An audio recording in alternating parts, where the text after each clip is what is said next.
Évangile de Jésus-Christ selon saint Luc.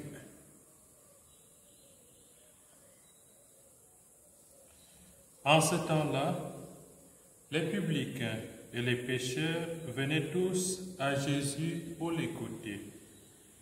Les pharisiens et les scribes récriminaient contre lui. Cet homme fait bon accueil aux pécheurs et il mange avec eux. Alors Jésus leur dit cette parabole. Un homme avait 2 fils. Le plus jeune dit à son père, « Père, donne-moi la part de fortune qui me revient. » Et le père leur partagea ses biens. Peu de jours après, le plus jeune rassembla tout ce qu'il avait et partit pour un pays lointain où il dilapida sa fortune en menant une vie de désordre. Il avait tout dépensé quand une grande famine survint dans ce pays et il commença à se trouver dans le besoin. Il alla s'engager auprès d'un habitant de ce pays qu'il envoya dans ses champs garder les porcs. Il aurait bien voulu se remplir le ventre avec les gousses que mangeaient les porcs, mais personne ne lui donnait rien. Alors il entra en lui-même et se dit, « Combien d'ouvriers de mon père ont du pain en abondance, et moi ici je meurs de faim.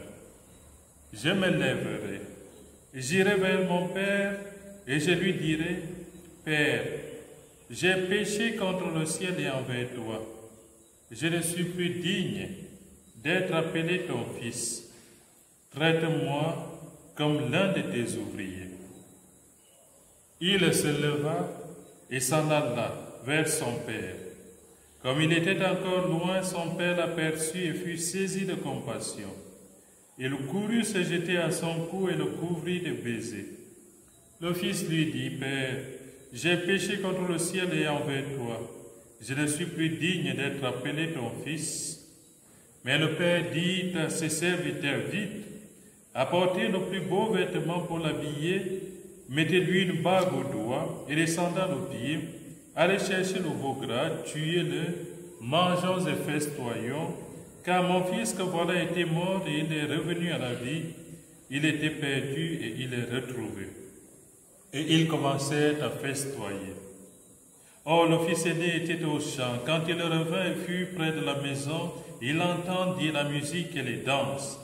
Appelant des serviteurs, il s'informa de ce qui se passait. Celui-ci répondit, « Ton frère est arrivé, et ton père a tué le veau gras parce qu'il a retrouvé ton frère en bonne santé. » Alors le fils aîné se mit en colère et il refusait d'entrer. Son père sortit le supplier, mais il répliqua à son père, « Il y a tant d'années que je suis à ton service, sans avoir jamais transgressé tes ordres, et jamais tu ne m'as donné un chèvre pour festoyer avec mes amis. Mais quand ton fils, que voilà, est revenu après avoir dévoré ton bien avec des prostituées, tu as fait tuer pour lui le veau gras. » Le père répondit, « Toi, mon enfant, tu es toujours avec moi, et tout ce qui est à moi est à toi. » Il fallait festoyer et se réjouir, car ton frère que voilà était mort, et il est revenu à la vie. Il était perdu, et il est retrouvé. Acclamons la parole de Dieu.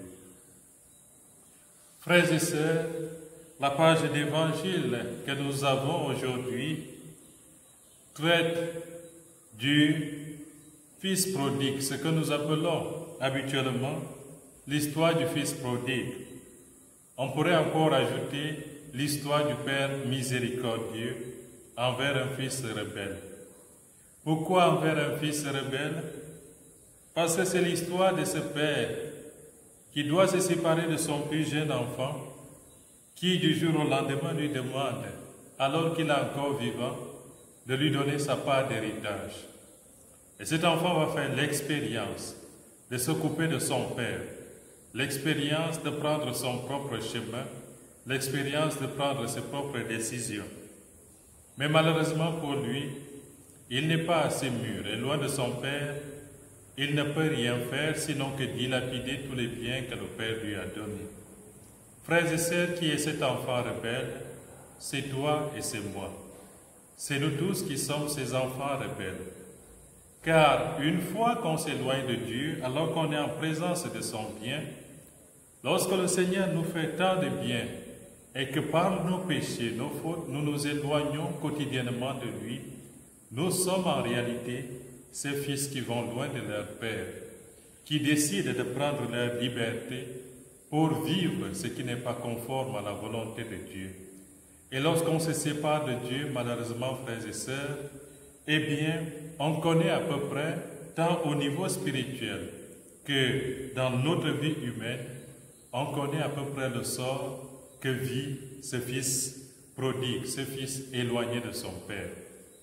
Mais ce qui est plus marquant, c'est de voir la conversion de ce fils, de voir la prise de conscience de cet enfant qui, ayant baigné dans le bien de son Père, ayant baigné dans les richesses du Père miséricordieux qu'il aimait, lorsqu'il s'en est éloigné, il s'aperçoit bien que tout seul, il ne peut rien faire. Comme le dira Jésus, « En dehors de moi, vous ne pouvez rien faire. » Jean 15, verset 5. Et ce fils prodigue fait cette expérience. « En dehors de mon Père, je suis un homme perdu. En dehors du Père miséricordieux, je suis une fille perdue.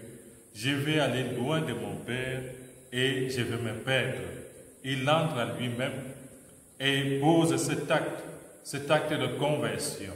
J'irai vers mon Père et je lui dirai, « Père, j'ai péché contre le ciel et contre toi.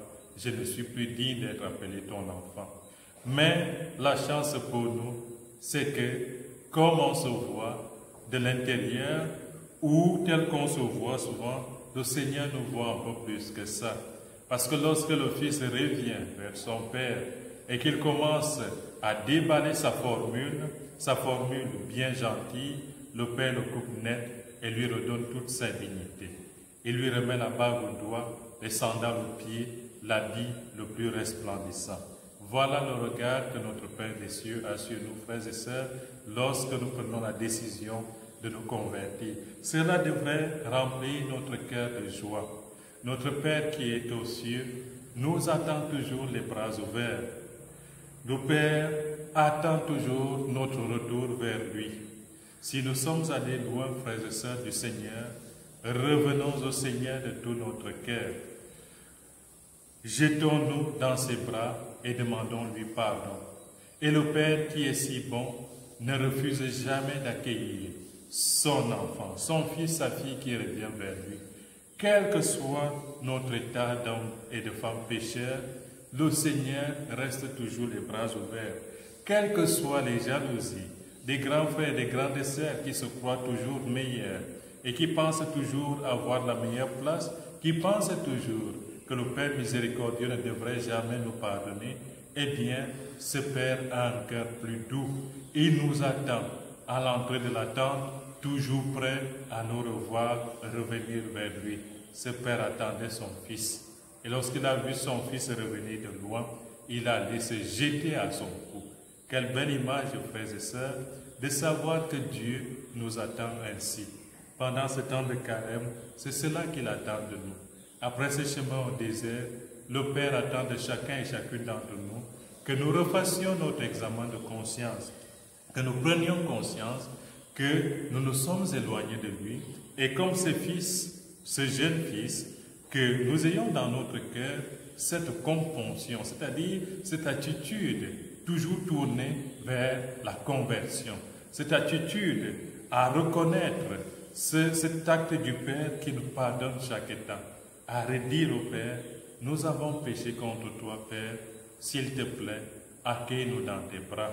Et ce Père qui entend cela organisera toujours des fêtes pour nous, c'est-à-dire, il mettra toujours dans notre cœur la paix intérieure que nous cherchons, la paix et la joie même des enfants de Dieu. Amen.